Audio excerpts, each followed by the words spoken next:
This is a video where we will discuss some of the issues that commonly occur related to plagiarism. In the paper module on Canvas, you will find a detailed PowerPoint presentation about plagiarism. It comes from an online K-12 source, but I think it's really helpful to students to go through that PowerPoint. It goes into great detail about what plagiarism is and how it can be committed either intentionally or unintentionally. We're going to talk about that a little bit more in just a moment. And it will also help you when you want to take the plagiarism quiz for extra credit. But this is a real significant issue for students working on their paper. So I wanted to highlight some things that you need to know to make sure you avoid committing plagiarism, either intentionally or unintentionally. I've pulled this slide from that PowerPoint presentation on Canvas, and I think it does a good job of describing the ways that plagiarism can occur, whether it's intentional or unintentional. Some of these you will know that you clearly cannot do. That would be the intentional type of plagiarism. For example, you can't copy someone else's paper. And when we run these papers through Turnitin, they pick up papers that have been submitted in other classes all around the country. So that is easy to detect, and that would result in a failing grade for this assignment and significantly hurt your semester grade. Plus, what I have to do when there's an academic integrity violation is submit information that we keep on file for students who have academic integrity violations. That way, if there is a violation in the future, that can impact the type of consequences not only in that specific class, but as it relates to your enrollment at the college. So please do not plagiarize. So what are some of the intentional types of plagiarism? Again, using someone else's paper. Buying papers through commercial processes online. Certainly there are all sorts of papers that you can buy online. Those are going to show up in the Turnitin detection, and that's going to get you in trouble.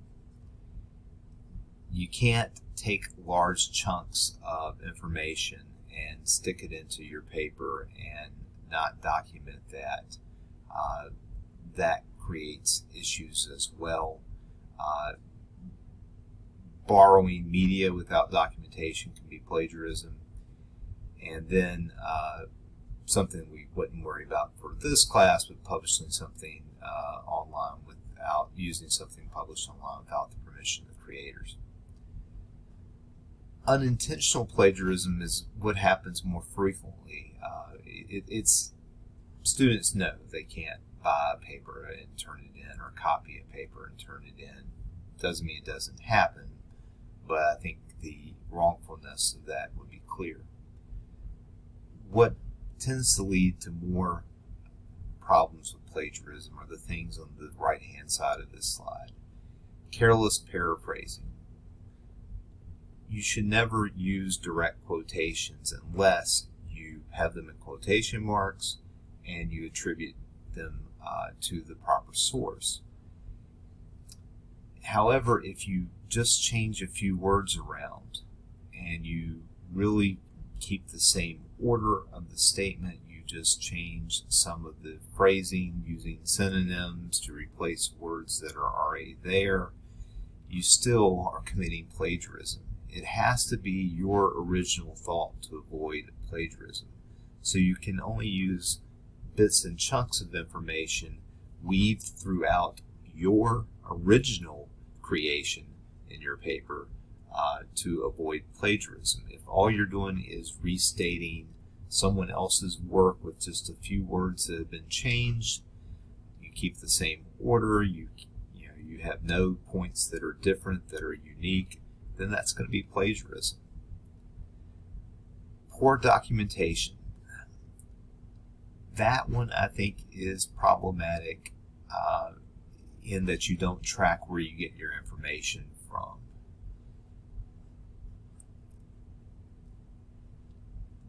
quoting excessively, I have an issue with that sometimes with students. You can use quotations, and if you're citing a specific statute or ordinance, and I'll give you an example of a statute that's absolutely significant amounts of it are there that's important to your paper, you can do that, but you should not just use quotations where your words are needed. Quotations should enhance what you have already written. They should not take the place of your own voice, and that leads into that next one, the failure to use your own voice. That can result in plagiarism. So let me make this comment about the biggest problem that students have related to plagiarism. That is the failure to use proper citations.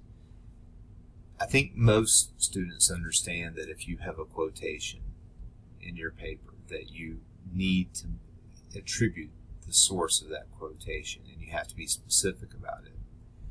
But what some students don't understand is that anytime you have information that you have garnered from another source, even if you put it in your own words, you still have to attribute where you got that information from. It doesn't matter whether it's a quotation or something else. The quotation just tells us what type of information you have to give us. But if you are pulling information from a source, you need to use citations so that the reader of your paper knows exactly where you got that information from. They know the source of that information.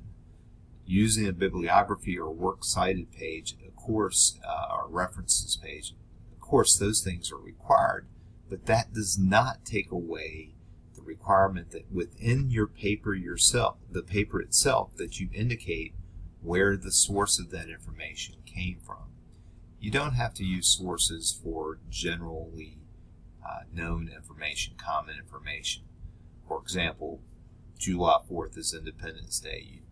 If you're talking about the Declaration of Independence being adopted on July 4th, 1776, well, just about everybody knows that. You don't have to give a source for something like that. But if you're giving specific information, for example, if you're writing about George Washington and you indicate his date of birth, that is not common information. You would need to give the source where you got that information from. Okay? Make sure that you use citations to indicate where information comes from. And I'm going to show some examples that you have access to through APA Purdue OWL resources. We'll talk about in-text citations for APA and MLA style. If you choose to use the Chicago Manual style, which I know sometimes in history classes that may be the preferred, I'm not requiring that. I'm letting you choose which style you want to use. The Chicago style is a little more challenging because it requires footnotes. So I would suggest maybe using one of the in-text citation styles because it's a lot easier. But let's take a look at some examples of when we use in-text citations and what it would look like if you did choose to use the Chicago style. This first example comes from the APA style, and this is from Purdue OWL. And you'll see that anytime there's a quotation, it either has to be cited or there has to be an introduction. Same thing can happen if you're just citing information. If you say, in the story of American history by Terry Young, Young mentions, and you give us some information from that book, okay?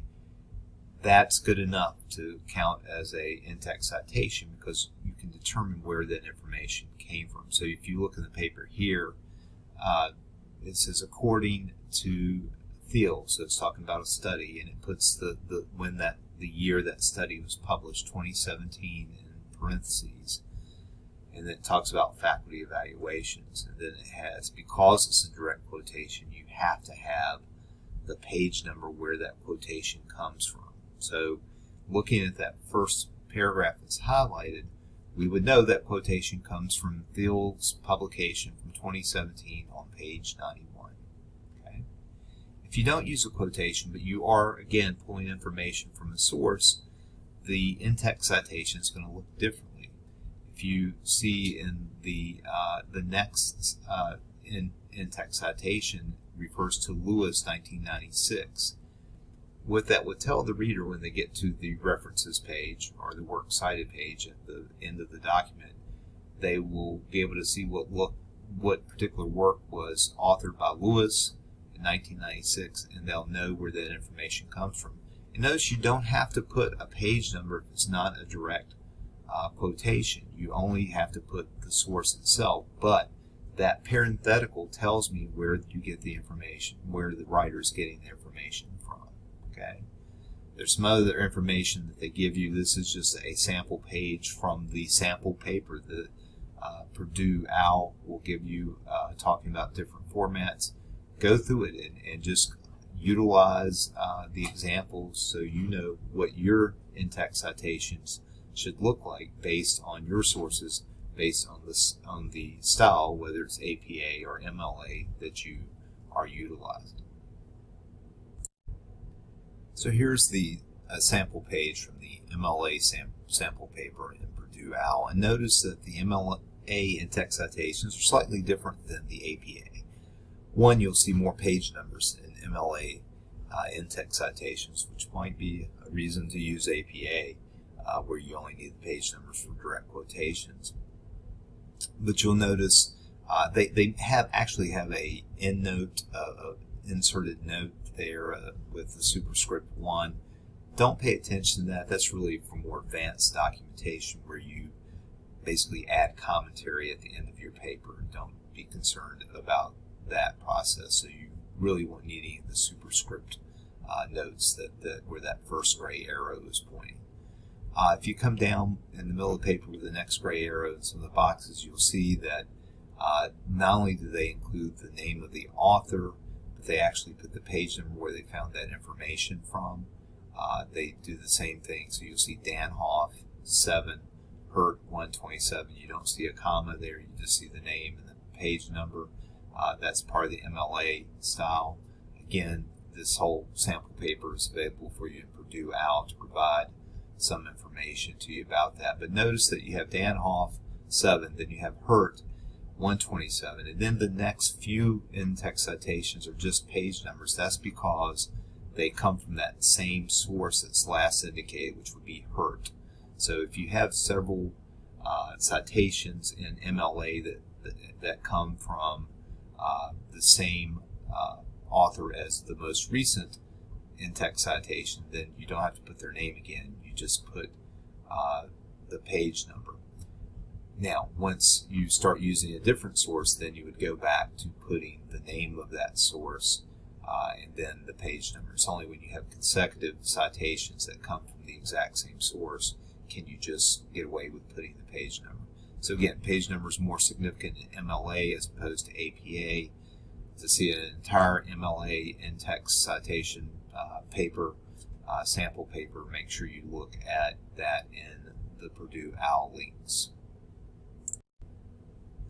So here is an example of utilizing Chicago manual style footnotes. I'm subjecting you to an early page in my dissertation that I never completed, but I used Chicago manual style because it dealt with history and legal subject matter, primarily history. So again, I think this one's more challenging because you have to utilize footnotes, and I mentioned that quotations should be limited, but here you see I have a substantial quotation, so much and so that it has to be set differently. It's inverted, and it is spaced differently. The margins are different because it's such a long quotation, but it comes from the Civil Rights Act of 1866. So because I wanted that language to be in there, that's why it's such a lengthy quotation. Typically, quotations are not going to be that long. I can give you an example. Look towards the bottom of the page.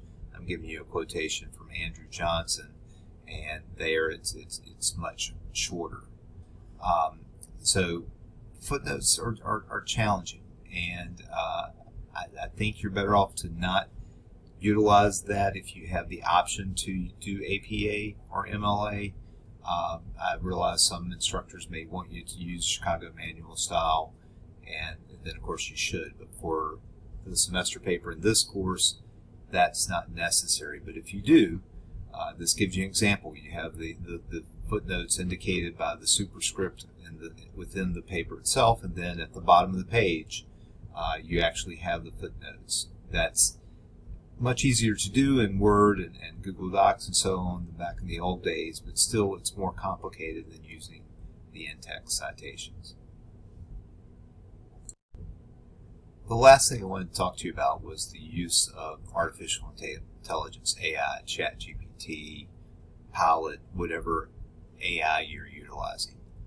So for a semester paper, for paper in any course, unless the instructor specifically says something else, do not use AI, and certainly do not use it to be the source that composes your document, because it's not your work if it's being done by some AI device, whether it's ChatGPT or whether it's Pilot or whatever AI you might have out there that you're familiar with.